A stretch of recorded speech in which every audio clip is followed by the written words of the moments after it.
नमस्कार दर्शक बंधु नववर्षर उपलक्षे आपण समस्त को ओइंड ओडिया चैनल तरफ अनेक अनेक शुभेच्छा आउ अभिनंदन।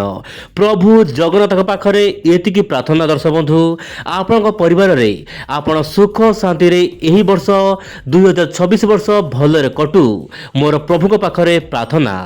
आपण माने सुस्थ रुहंतु सबल रुहंतु आउ चिंताधारा भल रखंतु। आसंतु आरंभ करबा आज पाणीपाग खबर एवं ओइंड ओडिया चैनल सहित आपणकर एही वर्ष केमिति रहिला आपणकर मत प्रकाश करंतु कमेंट बॉक्स रे आ लिखंतु जय जगन्नाथ। आसंतु आरंभ करबा आज अपडेट बड़ खबर। दर्शक बंधु 2026 आरंभ हो गला एवं 2026 रे बहुत किछि पाणीपाग रे परिवर्तन आसीबो। 2025 रे हम अनेक प्राकृतिक विपर्य देखिले जहा कि छाती दोहला भली परिस्थिति, कि 2026 रे केमिति रहबो प्राकृतिक विपर्य, केमिति रहबो बड़ बड़ लघुचाप, केमिति रहबो खरार स्थिति, ए समस्त प्रश्नर गोटिए उत्तर गोटिए चैनल ओइंड ओडिया चैनल। वर्तमान समय दर्शक बंधु कौन पाणीपागर परिस्थिति देखा मिलूना, केवल पश्चिम झड़ प्रभाव दर्शक बंधु जम्मू काश्मीर लद्दाख गिलगित बिल्टिस्तान यार आखपाख अंचल बा उत्तर भारत में हालकार मध्यमतर वर्षा देखा मिलूँ वर्तमान समय। किंतु ओडिशा वर्तमान हाड़ भंगा शीत जनजीवन अस्तव्यस्त करुच्ची। लगुच जानुरी मसरे स्थिति आहरी परिवर्तन हो पारे। जदि देखा गत 24 घंटा मध्य तापमात्रा मिजाज आप देखु। दर्शक बंधु आप जानिथिबे झारसुगुड़ा नहीं कि संबलपुर सबुठी वर्तमान 10 डिग्री तल रहुची तापमात्रा।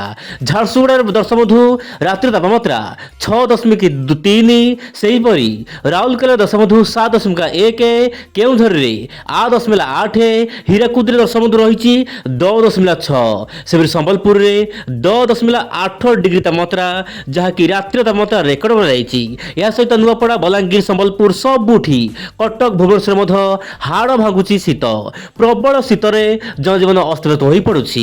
वर्तमान समय दर्शक बंधु आप नुआ वर्ष अनेक पिकनिक तैयार करेंगे, किए जाऊँगी कुआड़े पिकनिक वर्तमान समय, किंतु शीत को निश्चय पर डर रोचे कारण भयंकर शीतरे आप जैकेट पिंधुंट मुंडे टोपी रखुंट, किंतु कुहुड़ी प्रति सावधान रुहतु कारण भयंकर कुहुड़ी हमार वर्तमान समय संभावना रोचे। किंतु वायुर पैटर्न में परिवर्तन आसबार आशंका रही। आप देखिपे मोबाइल स्क्रीन में समुद्र किसी जलबाष्पपूर्ण वायु जीव जहाँपाई कि राज्यर विभिन्न अंचल सकाल समय संपूर्ण मेघपाग रुहुड़िया पाग आप मोबाइल स्क्रीन देखु जमीक रोचे जगतसिंहपुर, केन्द्रापड़ा, भद्रक, बालेश्वर यार आखपाख अंचल प्रबल कुहुड़ी देखा मिल पारे, मेघपाग देखा मिल पारे। कहीं दर्शक बंधु बंगोपसागर आप देखिपे जलबाष्पपूर्ण वायु जाऊँगी, किंतु आंध्रप्रदेश यार आखपाख अंचल हालकार मध्यमतर वर्षा देखा मिल पारे बोली सूचना मिलूँ। किंतु उत्तर भारत में पश्चिम भारत में वर्षा बर्तमान देखा मिलूँ कहीं गोटे पश्चिम रही यार प्रभाव में जो रोचे आपंकर पंजाब, राजस्थान, गुजरात किसी भाग में मध्यम प्रबल वर्षा ता सहित घड़घड़ी सहित वर्षा रही पारे। या सहित हरियाणा राष्ट्र राजधानी न्यू दिल्ली में हल्का फुल्का वर्षा देखा मिल पारे बोली जहाँ वर्तमान समय अपडेट आसूची। मु मानचित्र माध्यम कहूँ चाहिए, किंतु वायु योजना आप देखु उत्तर पश्चिम दिगु वायु बर्तमान मिलन होची जहाँ कि जम्मू काश्मीर, लद्दाख, गिलगित बिल्टिस्तान, हिमाचल प्रदेश में प्रबल अति प्रबल तुषारपात व तुषार झड़ हो पारे बोली जहाँ वर्तमान समय सूचना मिलूँ। किंतु मानचित्र माध्यम जना पड़ो केउ राज्य केमिति रहबो वर्षा स्थिति आप देखु। गोटे मिनिट जानिबा सारा भारतर पाणीपागर स्थिति आप देखिपे मोबाइल स्क्रीन में। ओडिशा को वर्तमान दर्शक बंधु रही ऑरेंज अलर्ट माने हाड़ भंगा शीत ऑरेंज अलर्ट रही। सकाल घर बाहर समय आप निश्चय पर स्वेटर पिंधु, जैकेट लगातु कारण भयंकर शीत होची। कोल्ड वे वर्तमान ओडिशा को ऑरेंज अलर्ट रही। प्रबल कुहुड़ी हो पारे, यह समय मध्य कुहुड़ी हो पारे, विजिबिलिटी 50 मीटर रु कम देखा जाई पारे माने दृश्यमान दूरता।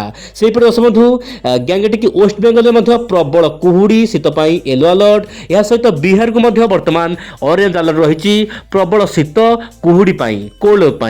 यह सहित जो रोचे उत्तर प्रदेश केतक अंचल प्रबल कुहुड़ी रहित उत्तराखंड केतक अंचल शीत तो रहिबो, किंतु हल्का फुल्का वर्षा घड़घड़ सहित वर्षा रही पारे। पश्चिम झड़ प्रभाव में हिमाचल प्रदेश में कोल्ड वेव स्थिति देखा मिल पारे, लाइटिंग सहित वर्षा देखा मिल पारे। या सहित पंजाब सेहीपरि हरियाणा रे वर्षा सांग को घड़घड़ सहित कुआपथ बृष्टिपात हो पारे वर्तमान समय।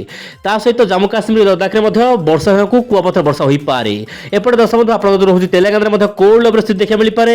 ସେପରି ନର୍ଥ ଇଣ୍ଟରିୟର କର୍ଣ୍ଣାଟକରେ ମଧ୍ୟ କୋଲ୍ଡ ଓଭର ସ୍ଥିତି ଦେଖିବାକୁ ମିଳିପାରେ।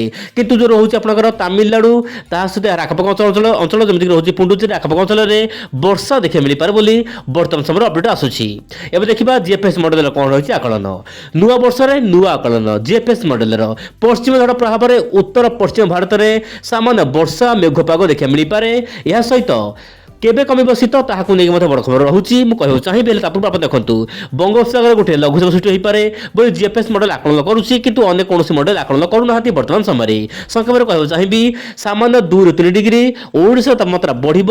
ସାମାନ୍ୟ ରାତି ତାପମାତ୍ରା ବଢ଼ିବା ପାଇଁ ପାଗ ଅନୁକୂଳ ହେବ, ସାମାନ୍ୟ ଶୀତ ରହିବ। କାହିଁକି ନା ଯେଉଁ ଲଘୁଚାପ ହେବ କିଛି ମାତ୍ରାରେ ପୂର୍ବଳ ବାୟୁ ଯିବ, ପଶ୍ଚିମ ବାୟୁ ମଧ୍ୟ ଆସିବ ବୋଲି ଯାହା ଜଣାପଡ଼ୁଛି। କିନ୍ତୁ ଯଦି ଲଘୁଚାପ ଘନୀଭୂତ ହୁଏ ତାହେଲେ ଓଡ଼ିଶାରେ ବର୍ଷା ହୋଇପାରେ ନୂଆ ବର୍ଷାରେ। କିନ୍ତୁ କେବେ ବର୍ଷା ହେବ, ଓଡ଼ିଶାରେ ବର୍ଷା ହେବ କି ନାହିଁ, ଶୀତ କେମିତି ରହିବ, ତାହା ପ୍ରତିଦିନ ପାଣିପାଗ ଖବର ଜାଣିଲେ ଆପଣ ଜାଣିପାରିବେ। ୱିଣ୍ଡ ଓଡ଼ିଆ ଚ୍ୟାନେଲ ସହିତ ଜଡ଼ିତ ହୋଇ ରୁହନ୍ତୁ ପ୍ରତିଦିନ ଖବର ପାଇଁ। କିନ୍ତୁ ବର୍ତ୍ତମାନ ସମୟରେ ବଡ଼ ଅପଡେଟ୍ ରହୁଛି। ଆଗାମୀ 5 ଦିନ ଓଡ଼ିଶାରେ ଏହିଭଳି ସ୍ଥିତି ଦେଖିବାକୁ ମିଳିପାରେ, ସାମାନ୍ୟ ତାପମାତ୍ରାରେ ଏପଟ ସେପଟ ହୋଇପାରେ। ପ୍ରତିଦିନ ପାଣିପାଗ ଖବର ଦେଖନ୍ତୁ। ଆଜି ପାଇଁ ଏତିକି। ନମସ୍କାର, ଜୟ ଜଗନ୍ନାଥ ଦର୍ଶକ ବନ୍ଧୁ।